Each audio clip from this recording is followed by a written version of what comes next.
What's up, y'all? It's your boy, Jonathan Elias. We are here with AURN Podcast, man. This is where we talk about everything, all right? From music, pop culture, anything that's happening in our community, stuff that you need to know. And I have my co-host, my beautiful co-host right here. What's up, Star? What up? It's Star Rock. I'm good. You good? You doing good? You looking beautiful? Thank you. Yes. Aww. Of course, you know, I gotta show my co-host some love. And everybody, we have an amazing guest today. All right, I'm gonna let him introduce himself. We got Mike King up in the building. What up? What up? Best rapper ever. Yay! See, now I'm gonna it is Mike King, the icon. I'm gonna say that. I'm gonna say it. All right. So it's Mike King, right? Get it? But formerly known as the Icon. So talk about your background and when you were Mike King, the Icon. Sure. So my name was Icon, the Mike King. And, you know, when I started rhyming, I was reading, like, the Milestone comics. I don't know if y'all remember them, like Static and all those. And there was a dude who was basically the Black Superman. His name was Icon. And I was like, yeah, I'm going to steal that. You know what I mean? Yeah. And then at one point I was like, oh, dude, your name is Michael King. Right. So just Mike King and just add that to the end of it. And then, you know, over time, a name like that becomes kind of unwieldy because, like, you know, I'm 40, right? Like, and someone's like, oh, I heard you rap. And if I'm in, like, a weird context, like a business context, they're like, yeah, I want to look you up. What's your name? Like, Icon the Mike King just feels childish, you know what I'm saying? Right. So I was like, cool, let's just shorten that to my actual name, just like M-I-C rather than M-I-K-E. Got it. And, you know, it just makes everything easier. Nice. Yeah. Nice. And so you actually, let me get into your background because you were around during a time I feel like is not talked enough, like in the underground hip hop history. Back when, like, it was like EOW, C-Rays Walls, Blitz, like all these dope artists. Talk about that time. Like, how did you get into hip hop and how did your journey lead you to that period of time in history? Yeah, I mean, you know, like a lot of people in my age range, I was raised off of like Wu-Tang and Company Flow and Lyricist Lounge, like that really lyrical, hard, underground East Coast hip hop.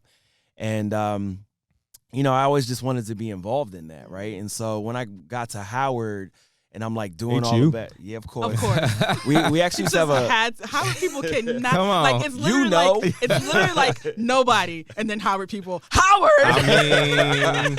I mean, you only feel that way because you went to the institute. Anyway. But nah, like we had this MC battle on campus. It was called Verbal Armageddon. It was like this Howard sponsored MC battle. And then I won that, and then I was like, all right, well, where else can I go? Then I was winning everything in D.C., and I was like, all right, well, where else can I go? And then I started coming to New York and, like, you know, meeting all those guys and just being very involved in that. And then, you know, the natural next step is, like, putting out records and so on and so forth. And so that same era, that, like, Def Jux and Rhyme Sayers era, like, all of that, I was pretty involved, like, just kind of on the outskirts of it. You know what I mean? I wasn't signed to, you know, LP or anything like that, but I was in those same sort of like circles and all that, like going to Scribble Jam, all those sorts of things. And it was just like a natural progression for what I was doing at school. You know what I mean? You know, I have a question. Like, what do you feel like is the difference between underground rap from then and now? I feel like back then it was a lot more raw, you know, it's just grungy, you know. Now I feel like is there still an underground rap that's movement? what I was about to say. I mean, then it was like a placement, you know what I mean? Like it was a placement and a sound. Now, because everything is everywhere and everyone can access it, it's not really that, you know what I mean? It's kind of like just the sound. It's like sounds kind of fake. You know. But now I'm saying, like, because, you know, underground hip hop, it was like, okay, you were recreating 90s boom bap or whatever. And, you know, I don't think people are just recreating the 90s at this point. And so when you've got like Griselda, which is still that sound, but they're, you know, top tier and commercially successful, it's hard to say what underground is at this point. It's kind of just like, have you heard of it or not? You know what I mean? And so to that end, I actually purchased a website called undergroundhiphop.com, which is like, it was the place you would go for that.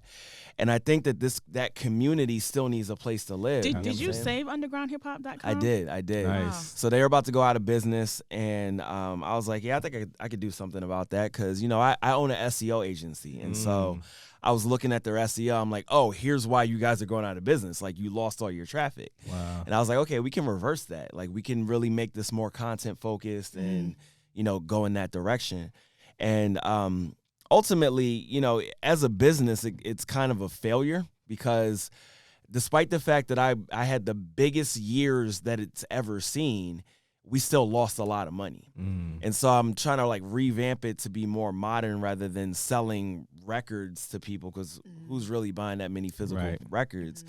So I'm just trying to modernize it, make it more like a marketplace with content being the primary focus, make it more like a media company. But the whole point is that that's a community that's still out there and it exists that doesn't really have a place to live.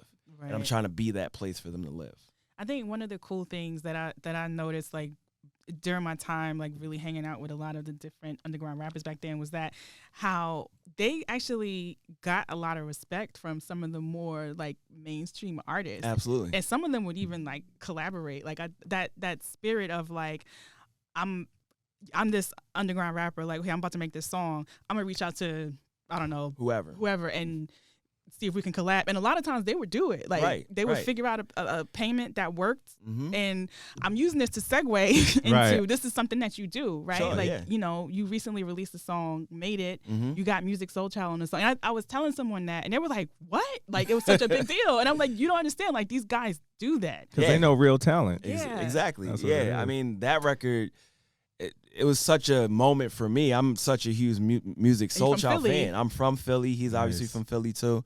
And I had this record. It's a record about my mom and all the things she did for me to help me so I could make it. And I was like, this record is dope as is, but can we get music? And so I reached out to Mecca, my guy, and he was like, yeah, I can get you his contact or whatever.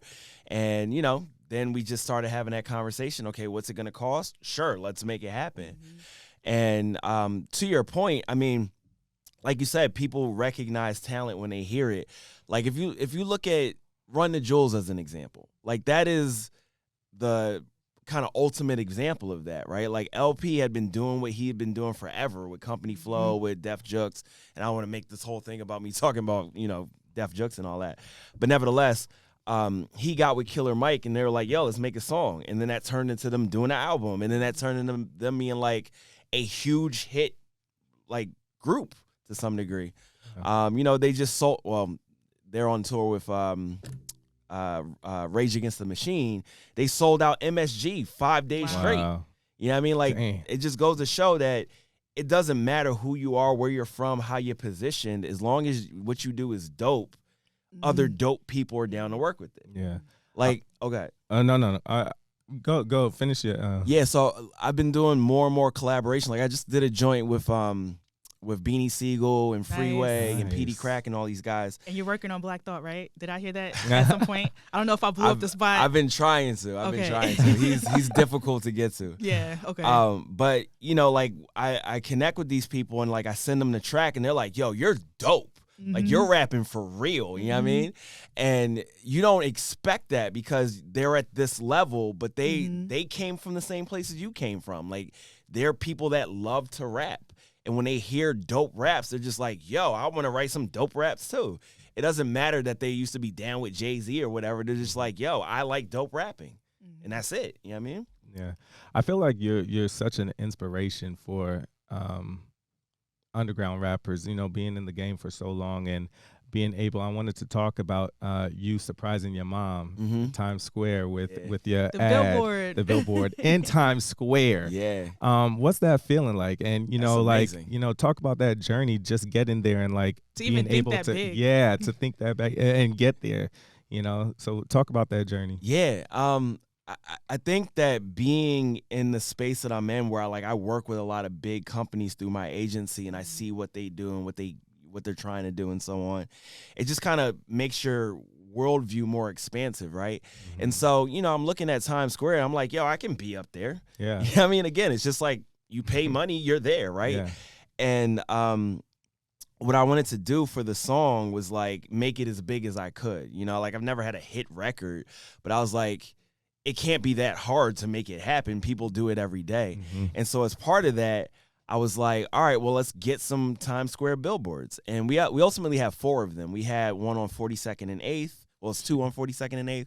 We had the joint on Bryant Park, like the real big one. Wow. And then we had the joint at the NASDAQ joint, like the one that's right there in Times Square. Wow. Then there's another one like on that same building to the right.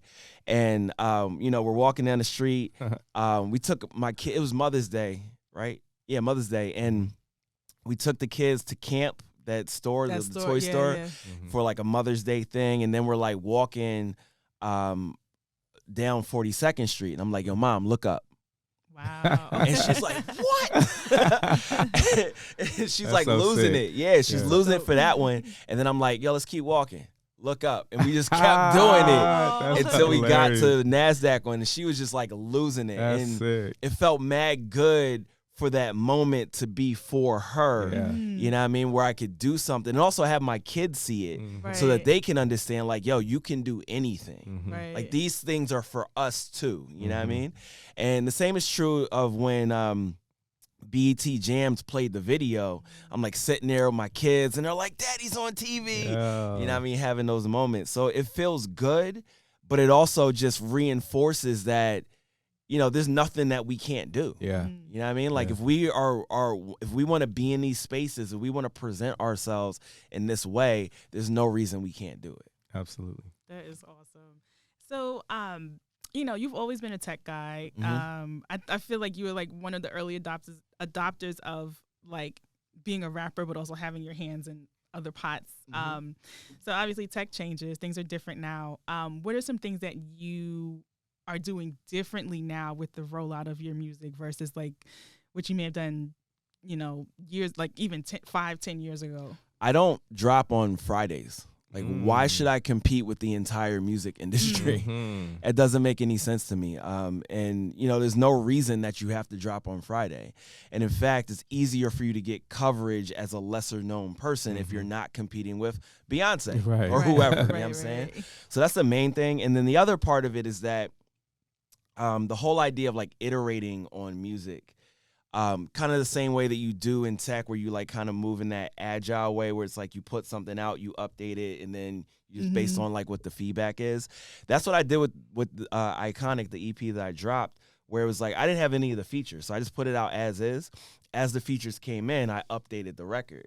So it creates more reasons for people to check it out. Like if you didn't just want to check it out for me, well, now Music Soul Child is on it. Yeah. So it gives you reasons to like go back to it. And you're seeing, you know, for a variety of reasons, people like Drake and Kanye and now Beyonce, with her having to like change the words for certain things, like updating the records. And, you know, there's no reason that the record, like I had an art teacher one time that said to me, he was like, a work of art is never finished. We just give up on it.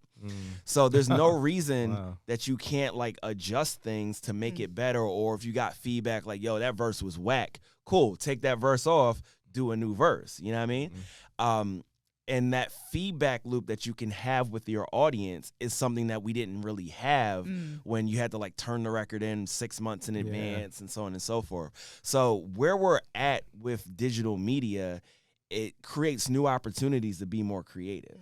And I'm just trying to like jump on those as much as possible. I like that you are jumping on those, you know, because I feel like a lot of older artists or artists from back when we didn't have those privileges, they're like, I ain't doing all that. You know what I mean? You know, so, you know, there are some times where we have to jump on the train, you know, before it leaves. So that's dope that you're doing that, because I didn't even know that was possible. Like I was like, you know, I'm so still stuck in the back, you know, back in the day when you like you need record label money. Exactly. And speaking about that record label money, like you're considered an indie artist, Yeah, right? absolutely. So what do you feel about that today? You know, like I feel like it's such a different different meaning. You like Griselda? Yeah. You did mention Griselda. Well, Yeah. go ahead. Let Yeah, you finish it. it's a different meaning to be an indie artist back then, you know, when we didn't have social media than it is now. What are your feelings about all that? I've been thinking about this a lot. It's kind of like that the the record industry has kind of shifted from a business to business mindset to a business to consumer mindset.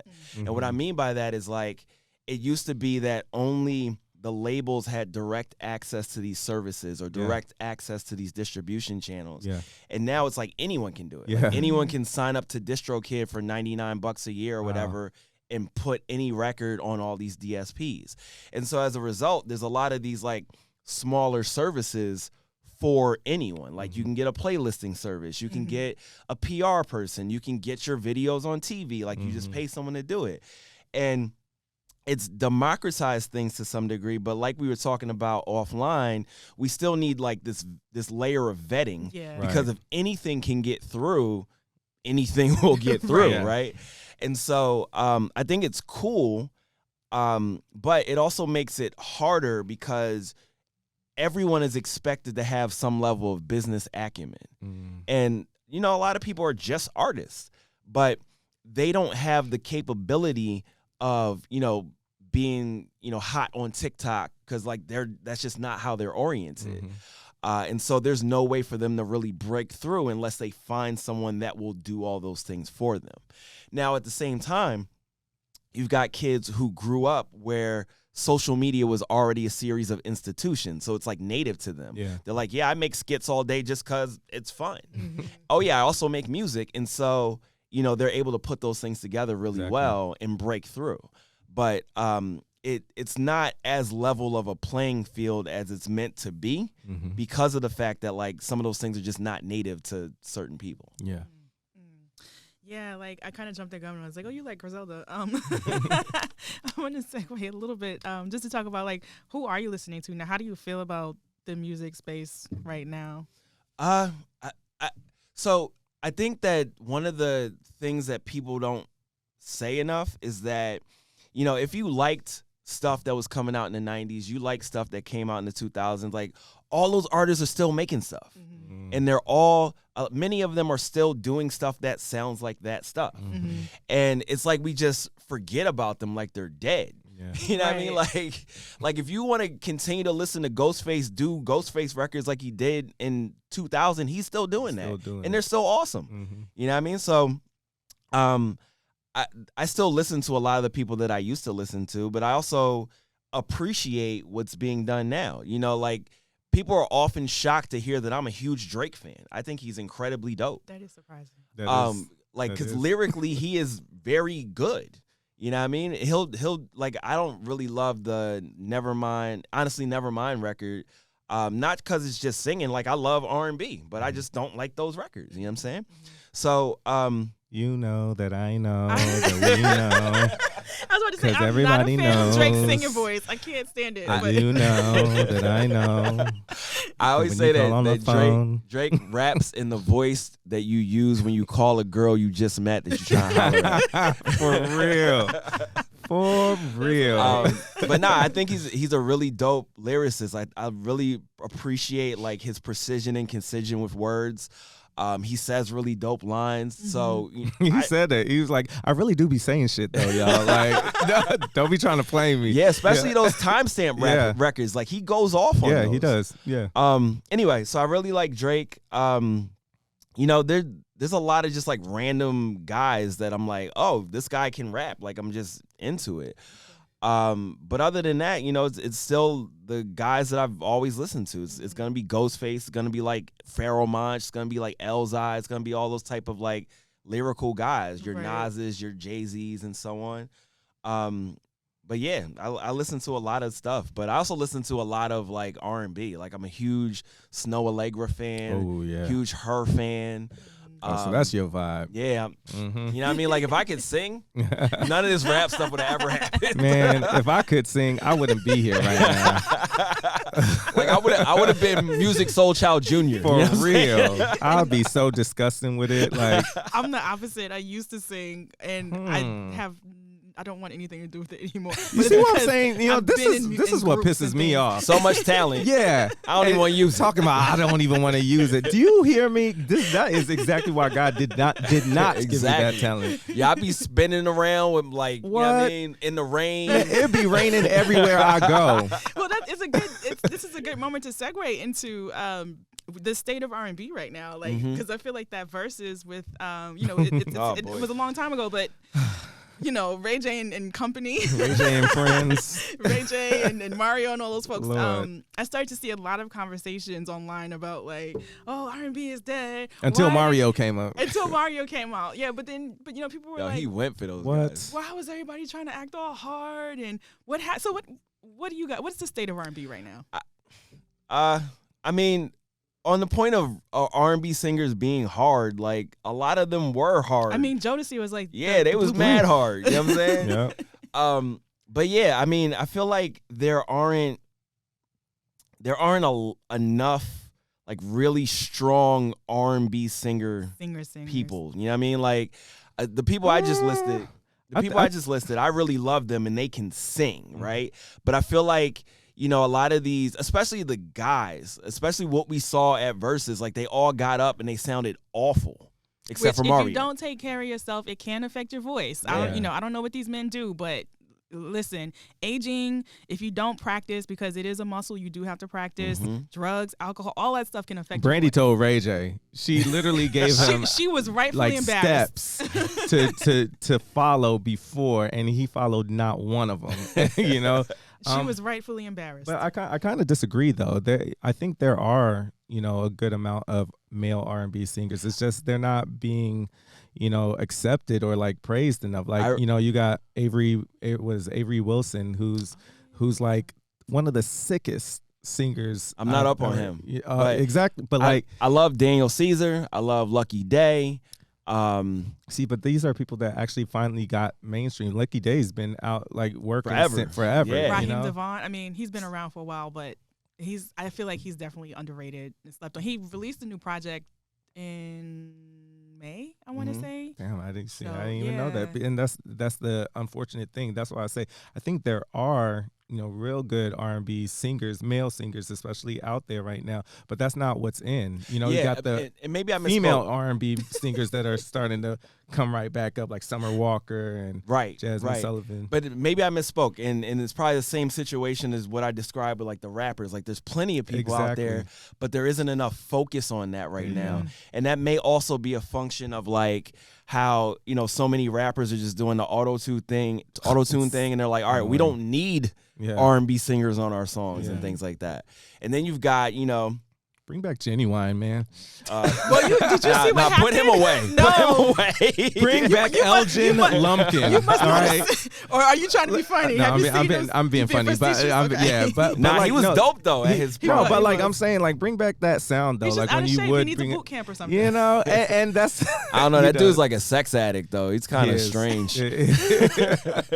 Random. I danced with him at a party once. Oh wow! But it was so. Were you in the same pair of jeans? No. No, I have to explain myself. It was so goofy the way we did it, though. It was like, went to the party, had a mutual friend introduced us, and so he and I ended up standing next to each other, and then like he put his arm around me, and then some song came out. I don't even remember what the song was. So we were literally Clearly just it was standing. Pony. No, Right. no, I did not grind on him. You didn't do the body roll? No, we were like standing next to each other, like kind of like pop lock. Like we were just like doing it was so goofy. Listen, like I would always start my intros with, "Hey, I'm Jonathan. I pop locked with Genuine." Before, like, but it started with whatever the song. I cannot remember the song, but it was like I started like kind of nodding to the song, and then he started nodding with me. So we're like, he's still with his arm around me. We're both just like. I repeat, and bring then, back I don't know Genuine. when it just turned into like, and I can't pop lock for shit, but it was a moment. It was a moment.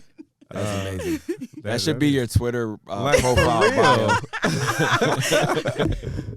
I pop locked with Genuine. So, speaking of music and like R&B and stuff, like, like I said, it really depends on like what's accepted or, what fans you have. So let's talk about Drake, since you like Drake, and we talking off air about Beyonce's Renaissance. You know how Drake came with the quote unquote house sound right before Beyonce, which I think he found out that B was coming out with the whole album. It was like, I'm sure they had a conference call. I think they're both just really good at market research, and they know that dance music or house music is I think even it's though kind of Beyonce's album is not house, but it has some elements. It has though. elements, Right. But Two things. I think that it kind of works like the fashion industry works, you know what I mean? Where everyone kind of gets together and says, okay, here's what we're all going to commit to. We're all going to use this sort of fabric or whatever.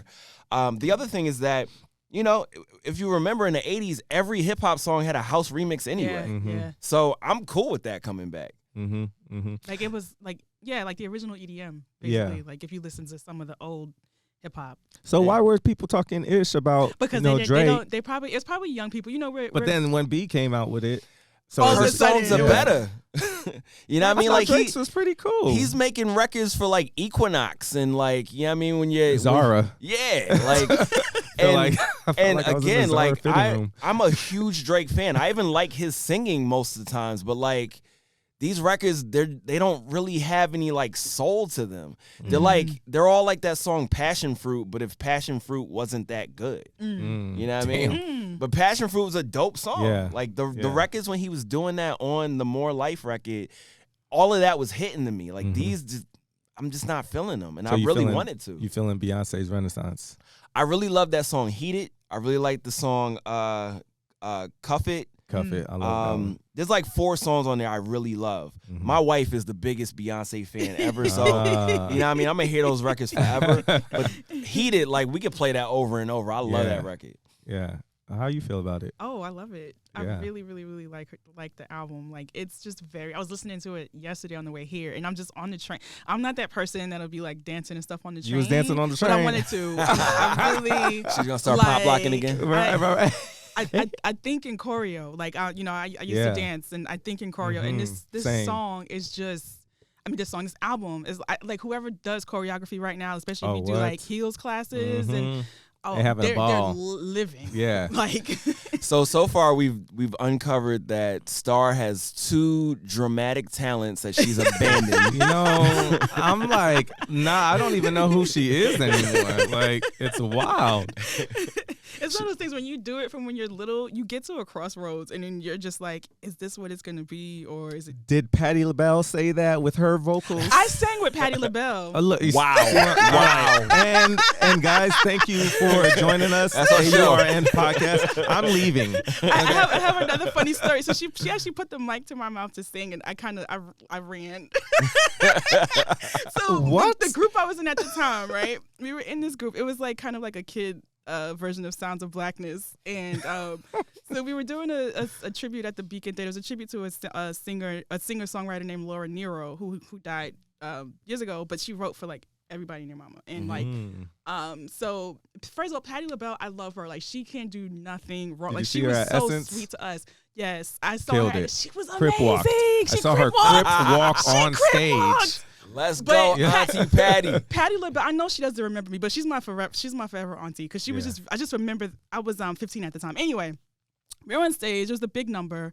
And I just happened to be next to her, and then I saw her coming my way with the mic, and I just kind of slid. She hit her with the Homer Simpson. I had like one of my friends like. First of all, I'm going everywhere with you because you just be standing next to all these people. You know what I mean? No, I need to travel with you because you were front row at the Essence Fest. I wasn't front row. Listen, you just got to know the right people. And see? just charm people. No, you too. said one of your homegirls was on Sisters. Yes, so 2 of them actually are the main girls on Tyler Perry's Is Sisters. one of them Novi Brown? Yeah, I'm actually gonna tomorrow. She's coming to my house tonight. Novi. So you what's up, baby? Tell her that I am interviewing her. We'll talk about this. We're gonna FaceTime her. We're gonna FaceTime her after this. She's literally coming to my house tonight. She might be at your house tomorrow during the interview. For all I know, I don't know. She might be. We're gonna FaceTime after. Okay. But yeah, they like brought us up. You know, Essence Fest, man. Even though I work with Ebony, but I love it's all love. But Essence Fest is just so beautiful. Like to be around so many Black excellent people and just live in us, and not be afraid, just like Beyonce said, and cozy, comfortable in your skin. Oh, I love that song too. There you go. Yeah. All right. So, that was super, super dope. Yo, just on the subject of Black excellence, I just need to put this out here so someone can hear it. We need to work on getting me to cover a Black enterprise. I'm just saying. That could be possible. And a lot of these businesses probably need your SEO services. For real. For real. I trade y'all traffic for the cover. There you go. Hey. There you go. Drop some of your clients just so they know. Yeah. I mean, Wall Street Journal, Complex, Warner Music Group, JP Morgan Chase, Etsy. I don't know. The list is real long. That's short list. And you celebrated 8 years of 8 years, yeah. Wow, I Pull Rank. My agency is called I Pull Rank. We've been around for 8 years. We primarily do search engine optimization and content strategy work. Hey, big ups to you on that. Yeah, like, congrats. That's that's something that we need to talk a little bit more about. Just like, because I didn't really know too much about it. How'd you even get into that though? That was an accident, and it actually overlaps with my hip hop world a lot. So I was doing music full time, and in 2006 I got into a bike accident. And I needed to get a job to pay my medical bills because I didn't have insurance. It's like pre-Obamacare and everything. And so the first place to hire me was an SEO agency because of my tech background. So I've been coding since I was 12. I was like self-taught, went to Howard for computer science. And so, I basically keep these jobs until my boss would piss me off. And then I would go back on tour. There you go. And then after a while, I got this job at a big multinational agency called Razorfish. And I was like, oh, if I stick with this, I could probably make some real money, right? Yeah. And that was in Philly. And, I'm doing SEO. And so I'm on a train with one of my friends, this guy named Dose Noun. Free Dose Noun, by the way. He got locked up for weed. It's terrible. Whoa. Anyway, so we're on the train in Sweden because we're doing shows out there. And he's like, yo, I know you're doing that SEO thing. My cousin owns this software company. I'm like, who's your cousin? And he's like, yeah, my cousin's this guy named Rand Fishkin, who's like literally the biggest name in the space. Wow. And I'm like, what? well, that's serendipitous. You know what I mean? And so that turned into me like connecting with him and then also moving into New York because, I couldn't get a full-time job at Razorfish. And I was like, all right, I'm going to go to another one of their sister agencies, get a job offer and bring it back so they have to hire me. And they still couldn't. So I moved to the sister agency in New York. Then I got really involved in thought leadership in the space. So I speak all over the world on SEO and like teach people how to do it better and everything. And then I got into a bidding war with a bunch of agencies trying to hire me. And then after all that, I was like, all right, if these dummies can run these shops, I'm pretty sure I could figure it out too. Yeah. And not dummies, but I felt like I was smarter. You know what I'm saying? And so yeah, I started an agency 8 years ago, and nobody's died yet, and here we are. There we go. Dope. That is dope. Yeah, I'm digging this conversation. Yeah. So it's actually like I've never went to school for marketing. You know what I mean? I just said like I went to school for computer science, and being that I was trying to sell people CDs as late as like 2010, and I was successful with that, like it taught me all the things that I needed to know for marketing. And the big difference is between, that sort of business and music business is people actually have money and they'll give it to you to do things. And so, those same ideas I was learning and cultivating from doing music, I apply here and I stand out, and we're really effective at what we do. So it's been a great journey, and it's really setting me up for like what I want to do next. And what I think I want to do next is like make my version of Rock Nation, where it's like all the things I'm interested in, music and tech and media and all of that. Because I sit at a really interesting, convergence of all those things. Like I'm not just someone who can rap and like, I can make websites. Like I'm someone who can run businesses and so on. And I have a deep understanding of all this stuff. So I feel like there's an opportunity in the middle of that will come from me building a business like that. So I'm really excited to, go in that direction. That's dope. And you have a leg up because like there's still a surprising amount of people who don't really fully understand tech space. Absolutely. So absolutely. And so, the like thing. Me. Yeah. Let's be real. No, and that's fine though, because like the way tech is going, everything is getting more user friendly. Like, like the technologies are crazier with artificial intelligence, machine learning, and all these sorts of things. But everything is being made easier for people to use it and, fold it around what they're trying to do. So also, so much of our world is being controlled by algorithms. Right. And another thing that I'm incredibly passionate about is that, Black people are included in this. Because there's so many instances where a good example is like when Google Photos first came out, they misidentified a Black woman as a gorilla. Oh. Whoa. Why does that happen? Because no Black people are in the room working on these things. Right. Yikes. Like these data sets are not including Black people. Like think about how often I would have been pissed. Exactly. We were pissed. Like, you know what I mean? And there's a lot of people who have come into the place to put safeguards to make sure that doesn't happen. But think about how often you walk into a bathroom and you try to use the automatic faucet that doesn't recognize you. Yeah, like that is a problem. You know what I'm saying? And so it's really important to me that I'm involved in solving those sorts of problems and so on. And I feel like, those are the things that I'm meant to be doing. Like getting people number one in Google, that's easy. Like we can do that in our sleep. What's the next layer up where we can do things that are like really contributing to the world? I know this company I worked for last year, my manager at that time, I had to help him save a file as a PDF. And I'm not. I can do that, y'all. That's what I'm saying. You can't be that bad. No, I ain't that bad. I ain't that bad. It's just like the algorithm talk and all that. I honestly can't stand it. I hate it. I think it's real trifling because. Well, I'm sorry to cut you off because I feel like it's so hard now because of the algorithm to get any kind of engagement or visibility unless you pay for it. Sure. Yeah.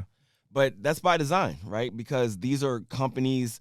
Like, it's like we always say, like, if the product is free, you're the product, right? And so, having organic reach be what it was before doesn't yield them making more money. Exactly. So the whole incentive was like, okay, bring your audience to us. Now we're going to monetize your audience. And so that's kind of what I was saying before about how, there's no place for us when I'm talking about underground hip hop. Like, sure, we can all be on Instagram. We can pay them so our people can see our stuff. Or we can have a place that's free. And, we're just bringing our stuff here. And that audience will keep coming back to find out what's the new hot stuff. You know what I mean? And so I think that speaks to two problems that are created by these channels.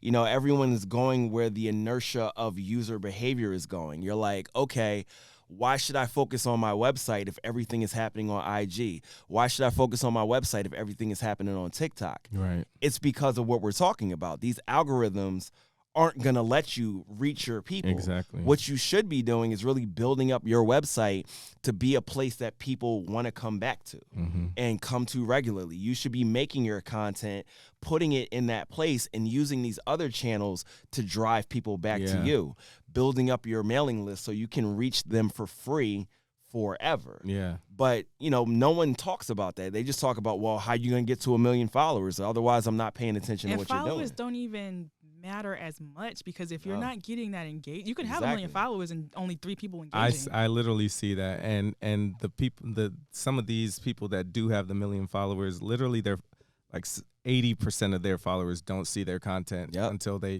pay for something, which is real trifling to if you I'm not trying to subscribe to my audience, right?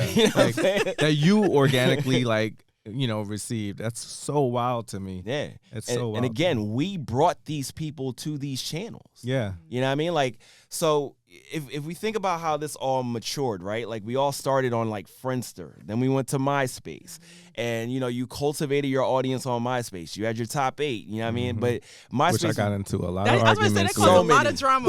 That top 8. Why'd you take me out your top 8? Right. Look, I was like, damn, was there a notification? How'd you know? this guy like broke up with me by taking me out of his top. Wow. Damn. That's the original ghosting. The original. Damn. But nah, then we went from there, and MySpace was more kind of utopian in that, everyone saw everything, right? Yeah. You did the newsletter join, and then like everyone responded to you and so on, right? And then we moved to Facebook, and you just gonna skip Black Planet? Well, Black Planet was before all of that. Yeah. True. And I mean, come on, nobody was using Black Planet the way you were supposed to use Yeah, it. definitely not. Black Planet was a sex menu. That's what that was. I was a naughty boy on Black Planet. Black Planet is the first place I ever saw someone's penis online. Wow. in my inbox, and I didn't ask for it. Listen. There used to be people that would just literally just send a dick pic just to as many women as possible. Yeah, I was very and you would see which all one's the gonna names stick on the list that they sent it to. Like, really? Damn, wait, crazy. you could see all that? Yeah, so there was Black Planet, Asian Avenue. Right. There was, there's one for everybody. Yeah. And those still exist. Yeah. Surprisingly. Yeah. But yeah, Facebook, and then that's when we started getting to this algorithmic life where it's like, cool. All right, well, you brought everybody here to your Facebook page, and now you can't reach them. Mm-hmm. But we all knew, like, well, everybody's there. We've got to reach them. Mm-hmm. And so my whole point here is that you can't thrive in that way. Like, if you have to always pay for your audience, if you can't always connect with these people, that's just going to be a cost that continues to grow. Mm-hmm. Because the way these advertising platforms work is they're all auctions, right? And so those prices will continue to go up because people are all competing for that same space, those same eyeballs. So it doesn't really make sense for that to be the only way you reach your audience. Like, people are more hip to, like, Google AdSense and not AdSense, Facebook ads and all that stuff. So yeah, it's interesting. But to bring it back to your music, and you had a show last night. Yep. What do you have coming up in the near future? I got a few shows coming up in the Northeast. What I'm mostly trying to do right now is just build up the audience from Massachusetts to DC, because those are all easy places to get, and I'm a dad, so I got to be able to get back home pretty easily. Right. And really what I want to do is kind of change the model for how underground hip-hop shows go. I think one of the things that this next generation has done a lot better is get back to, like, the party focus of things.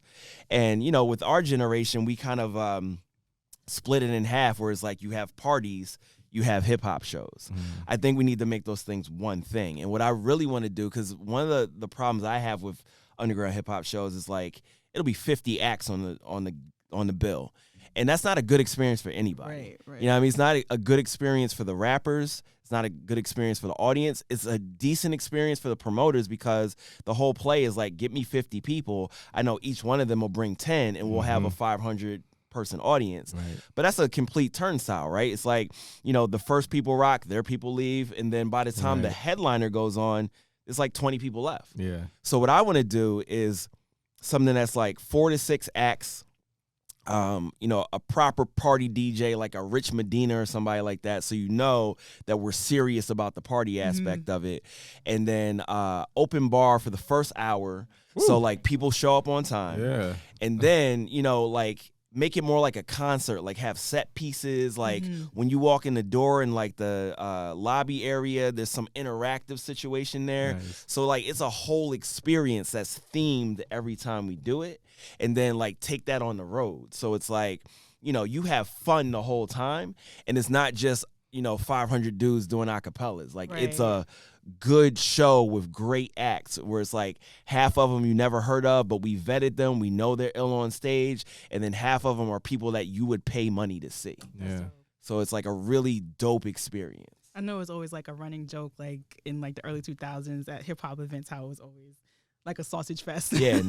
I mean, it was like that last night. It was like my wife, her friends, and a couple other folks, and then a bunch of wolves trying to, like, jump on them. Yeah, I mean, like, I want it to be, first of all, I want women and, people of all genders to feel comfortable and confident coming into the space and feeling like, I'm going to have fun here. I'm not going to be, like, overly harassed. And the fact that it's not like that is largely why women don't come. And so I want it to be just, like, a dope experience. Like, I don't want it to be the sausage fest. I don't want it to be, 500 people rapping over some random old, primo track, and then being like, yo, cut the beat. Yo, you got to hear these bars. Like, no, we don't. No, we don't. And, I used to do that, you know what I'm saying? Like, because that's the other thing. The sound is so bad at those events. Oh, yeah. Like, turn it off so you can hear these bars. You know what I'm saying?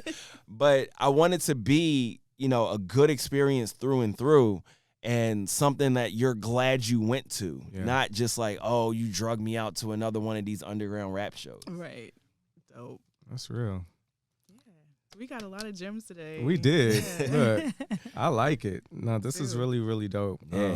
Definitely appreciate you coming. Thanks for having in. me. Yeah, of course. Yeah. Well, there y'all have it. We had gems dropped by Mike King. Hey, I really, really appreciate you for coming. But I hope that you guys definitely appreciated it and also enjoyed it, because the next episode that we have somebody really, really big coming, and we're super excited. But I'm not going to tell y'all yet. All right, we're going to be here every month, once a month, okay? So make sure you check out AURN Podcast, and we appreciate y'all. All right, peace.